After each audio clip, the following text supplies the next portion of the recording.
नमस्कार. राज्यामध्ये सध्या कोरोनाच्या वाढत्या प्रभावासोबत राज्य आणि केंद्र सरकार याच्यामधला एक मोठा वाद सध्या उफाळून येतो आहे. पंतप्रधानांनी काय केलं, केंद्राने काय केलं असा प्रश्न राज्य विचारतो आहे, तर राज्यातील व्यवस्था ही कुचकामी ठरते आहे असा प्रश्न विरोधी पक्ष म्हणजे भाजप विचारतो आहे. खरं तर प्रत्येक गोष्टीसाठी केंद्रानं मदत करायला हवी अशी भूमिका आता घेतली जाते आहे आणि हीच नेमकी भूमिका त्रासदायक ठरते आहे राज्याच्या आणि राज्यातल्या लोकांसाठी आणि रुग्णांसाठी. आता प्रश्न असे आहेत की किती दिवस हेच वाद चालत राहणार आहेत.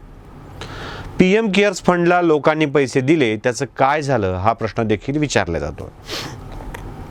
हजारो करोड रुपयाचा निधी PM केअर्स फंडनी जमा केला, त्याचा ना हिशोब आहे ना RTI खाली अर्ज केल्यावर त्याची माहिती मिळते, असे अनेक आरोप. आणि त्या पैशाचं काय झालं हे मोदी शेठनी सांगावं असा अनेकांचा आक्षेप आहे.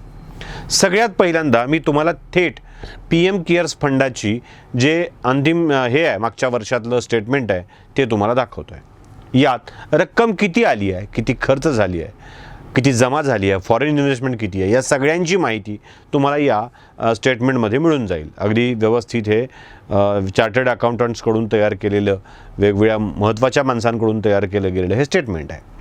म्हणजे PM केअर्सकडं पैसे किती जमा झालेत याची इत्थंभूत माहिती तुम्हाला मिळते आहे. नंबर 2, पुढे आपण जाऊया की या पैशाचा विनियोग कशासाठी झाला आहे. म्हणजे मोदींनी हे पैसे खाल्ले, गडप करून टाकले अशा सगळ्यांची धारणा आहे. मला काही आकड्यांवरती तुम्हाला नजर टाकायला लावायची, म्हणजे माझ्याजवळ आहेत ते आकडे मी तुम्हाला मुद्दाम सांगतोय. हे आकडे इतके महत्त्वाचे आहेत की साधारणतः 60,000 व्हेंटिलेटर्स, म्हणजे याची किंमत 2,000 करोड रुपये एवढी होईल. 60,000 व्हेंटिलेटर्स संपूर्ण भारतामध्ये PM केअर्सकडून मिळालेली आहेत. म्हणजे याचा अर्थ असा आहे की 2,000 करोड रुपये PM केअर्सनं नव्याने व्हेंटिलेटर्सवरती खर्च केले आहेत. मला तुम्हाला व्हेंटिलेटरचा आकडा सांगताना एक गोष्ट जाणीवपूर्वक नमूद करायची आहे की परवाच एका लोकमत नावाच्या वृत्तपत्रामध्ये औरंगाबाद जिल्ह्यातल्या ग्रामीण भागात व्हेंटिलेटर्स किती कमी आहेत याची माहिती आली होती. अंबाजोगाईमध्ये व्हेंटिलेटर्स बंद असल्याची बातमी आली होती आणि वस्तुस्थिती अशी समोर आली होती की मोजून 2 आकड्यातले व्हेंटिलेटर्स एका वैद्यकीय महाविद्यालयाला 500 रुग्णक्षमता असलेल्या महाविद्यालयाकडे होती. म्हणजे PM केअर्सचे व्हेंटिलेटर आले नसते तर अवस्था काय झाली असती याचा विचार न केलेला बरा. एखादी महामारी येऊ शकते आणि व्हेंटिलेटर्स उत्तम पद्धतीत असणं आवश्यक आहे याची व्यवस्थासुद्धा आमच्या राज्याने केलेली नव्हती. म्हणजे या राज्यात 10 वर्ष भाजप सेना युतीचं सरकार होतं हे देखील मी आवर्जून सांगतोय.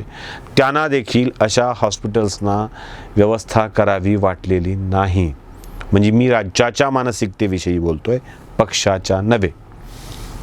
इथल्या व्यवस्थेला रुग्णालयातल्या व्हेंटिलेटर्सची संख्या वाढवावी असं कधीच वाटलं नाही.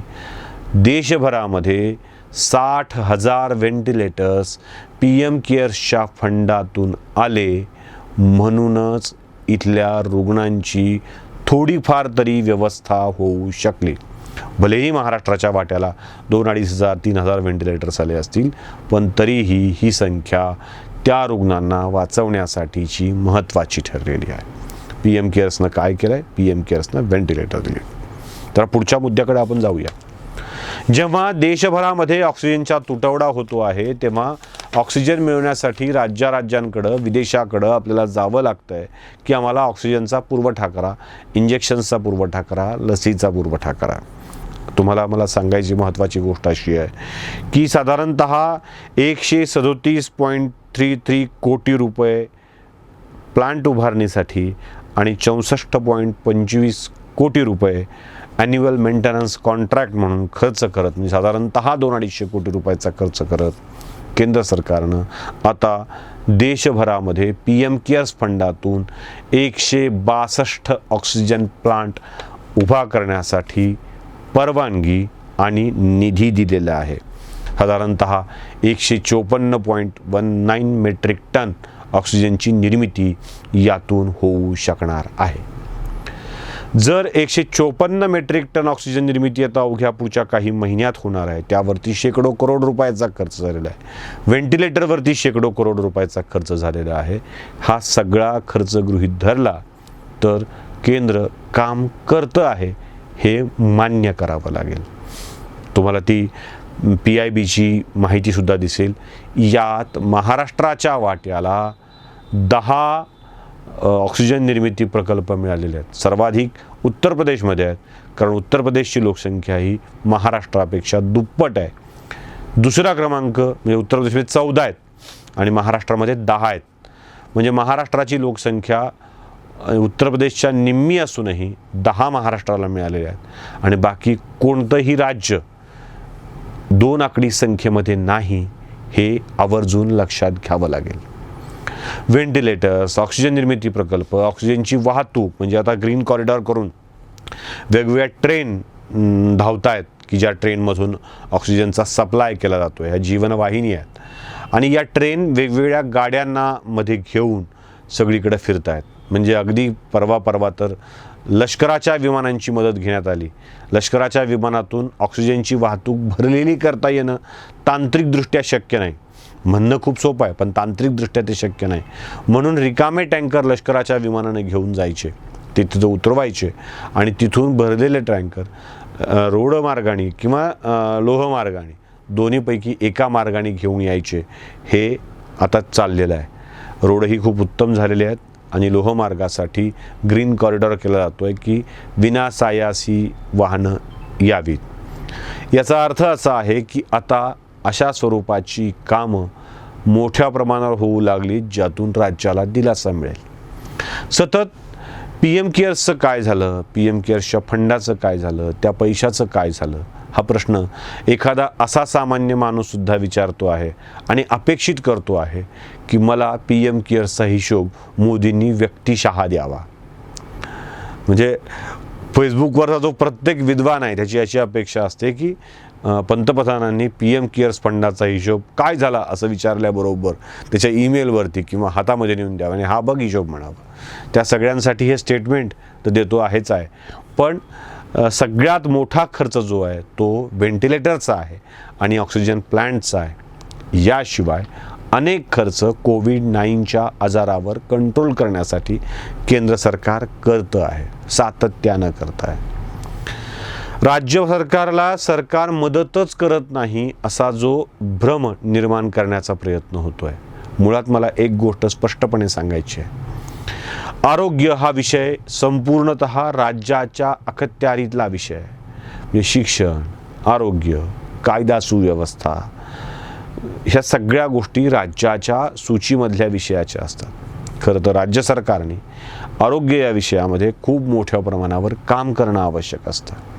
पण आपल्याकडं स्वतःचं अपयश झाकण्यासाठी दुसऱ्याला ब्लेम करण्याची एक मोठी सवय लागलेली आहे आणि या विषयातली स्पष्टीकरण कोणी द्यायला लागलं की त्यात मात्र अनेकांना हे लांगुल चालन किंवा चाटुकारिता वाटायला सुरू होते.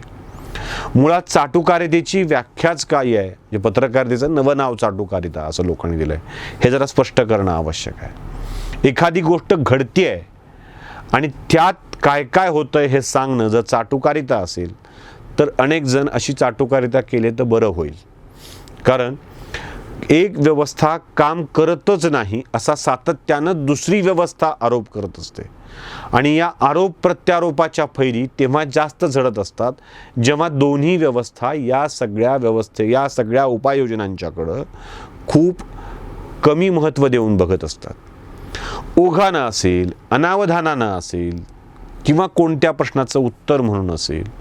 त्यात राजेश टोपे यांचं विधान की हा काही नॅशनल इश्यू नाही आहे, 13-14 लोकांचा मृत्यू होणं हा नॅशनल विषय नसतो, तो छोटा विषय असतो. म्हणजे त्यांना असं विचारलं गेलं होतं की हा विषय पंतप्रधानांसोबतच्या बैठकीत चर्चेला आला का, तेव्हा ते असं म्हणाले की हा विषय काही त्या लेवलला चर्चा करण्याचा नाही आहे, नॅशनल लेवलला चर्चा करण्याचा नाही आहे. 14 लोकांचा मृत्यू नॅशनल लेवलवर चर्चा करावी असा नाही आहे, याचा जाब देखील विचारला जाऊ नये. ऑक्सिजनच्या लिकेजमुळे मृत्यू हा नॅशनल लेवलचा विषय नाही आहे. जरा किती लोक मेल्यावर याची राष्ट्रीय स्तरावर चर्चा होईल समजू शकेल का? म्हणजे औरंगाबादमध्ये रेल्वेखाली कटून मजूर मेले हा विषय रेल्वेखाली मेल्यामुळं राष्ट्रीय स्तरावरचा असू शकतो आणि दवाखान्यात जेव्हा मरतात तेव्हा तो राष्ट्रीय स्तरावरचा नसतो. ठिकाण, जबाबदारी यावरून तो राष्ट्रीय, आंतरराष्ट्रीय की राज्य स्तरावरचा की लोकल हे आपल्याकडे ठरत असतं. असो, त्या मृत्यूकडं आपल्याला जायचं नाही आहे. पण व्यवस्था नावाचा जो प्रकार आहे, ज्या PM केअर्स फंडावरती आपण सातत्यानं आरोप करतोय, त्या PM केअर्स फंडातून कुठल्या कुठल्या विषयाला निधी दिला गेला आहे, राज्य सरकार आणि केंद्र सरकार कोणकोणत्या वेळेत काम करत आहे, म्हणजे व्हेंटिलेटर्सचा पुरवठा झाला आहे, ऑक्सिजन प्लांटसाठीची मंजुरी मिळालेली आहे, ऑक्सिजन वाहतुकीसाठी लष्कर, रेल्वे या सगळ्या विषयांची व्यवस्था केली गेली आहे. विश्वप्रवक्ते संजय राऊत असं म्हणतात की पंतप्रधान ही व्यवस्था करतायत म्हणजे उपकार करतायत का? म्हणजे रेमडेसिवीर पुरवलं हे उपकार झाले का? ऑक्सिजन पुरवलं हे उपकार झाले का? अजून काही केलं ते उपकार झाले का? अगदी खरं आहे, पंतप्रधान किंवा केंद्र सरकार उपकार करत नाही आहे. मग लातूरला एक ऑक्सिजनचं टँकर आल्यावर आपल्या भाटांकरवी कौतुकाचे लेख छापून आणणं आणि त्याला व्हायरल करणं पालकमंत्र्याची जबाबदारी असते. ही सगळी व्यवस्था सांभाळणं, मग हे का उपकार केले होते का? उलट माझा प्रश्न असा आहे, डॉक्टर घुलेंसारखा एखादा व्यक्ती रस्त्यावर ठाण मांडून बसतो आणि मला ऑक्सिजन पाहिजे म्हणतो. ऑक्सिजन संपण्याची वेळ येते, जीव जाणार का असा प्रश्न निर्माण होतो आणि अचानक क्षणाला तीव्र मागणी केल्यानंतर टँकर लगेच उपलब्ध केलं जातं. मुळात ते संपलं का? असं मागणी करण्याची वेळ का आली? या प्रश्नाची उत्तर देण्यापेक्षा लोकांनी मागितल्याबरोबर आम्ही दिलं असं सांगून त्याचं उदात्तीकरण केलं जातं. अर्थात त्यात अजूनही बरेचसे गौड बंगाल आहेत, त्यावर सविस्तरपणे कधीतरी बोलूया. पण अमुक एक सरकार काम करतच नाही असा दावा करत त्याच्यावर आम्हाला मदत मिळाली नाही म्हणून आम्ही कमी पडतो असं म्हणणं, म्हणजे लसीकरणाचा पुरवठा बघितला तर तो महाराष्ट्राला सर्वाधिक आहे. उत्तर प्रदेशच्या निम्मी संख्या असून देखील महाराष्ट्राला सर्वाधिक लस मिळाल्या. रेमडेसिवीरचा पुरवठा बघितला तो महाराष्ट्राला सर्वाधिक मिळाला आहे. ऑक्सिजन निर्मिती प्रकल्प बघितले ते महाराष्ट्राला सर्वाधिक मिळाले आहेत. व्हेंटिलेटर्सची संख्या बघितली ते महाराष्ट्राला चांगले मिळालेले आहेत. असं असताना सुद्धा राज्याच्या सूचीमधल्या विषयावरती केंद्र मदत करत असताना सुद्धा ती होत नाही असा दावा करणं आणि त्याहीपेक्षा मोठी गोष्ट म्हणजे आम्हाला केंद्राच्या पैशाचा हिशोबच मिळत नाही असा दावा करणं. खरं तर PM केअर्स फंडमध्ये लोक दान करतात आणि दानाच्या नंतर परवानगी म्हणजे हिशोब मागतात. दान दिल्यावर हिशोब, तुम्ही दानही म्हणता, हिशोबही मागता, ही पद्धत कोणती आहे? खरं तर दान दिल्यावर हिशोब मागायलाच नको आहे, पण तरीही त्याचा हिशोब मिळत असताना सुद्धा तो इंडिव्हिज्युअली मिळावा, त्यात पुन्हा अपहाराचा आरोप करता यावा, अशी प्रवृत्तीच मुळात या सगळ्या सिस्टीमवरती प्रश्नचिन्ह निर्माण करण्यासाठी असते आणि त्यात होत नाही हे दाखवायसाठी असतं, आपलं अपयश झाकण्यासाठी असतं. होय, मी पुन्हा दावा करतोय, महाराष्ट्राचं सरकार अपयशी ठरतं आहे, लोक मरण्याच्यापासून वाचवण्यामध्ये अपयशी ठरतं आहे, आजाराचा प्रतिबंध करण्यामध्ये अपयशी ठरतं आहे आणि हेच अपयश महाराष्ट्राला एक दिवस घेऊन बुडेल. वेळीच सावध व्हा आणि महाराष्ट्राच्या जनतेला सावध करू नका, एवढीच अपेक्षा. नमस्कार.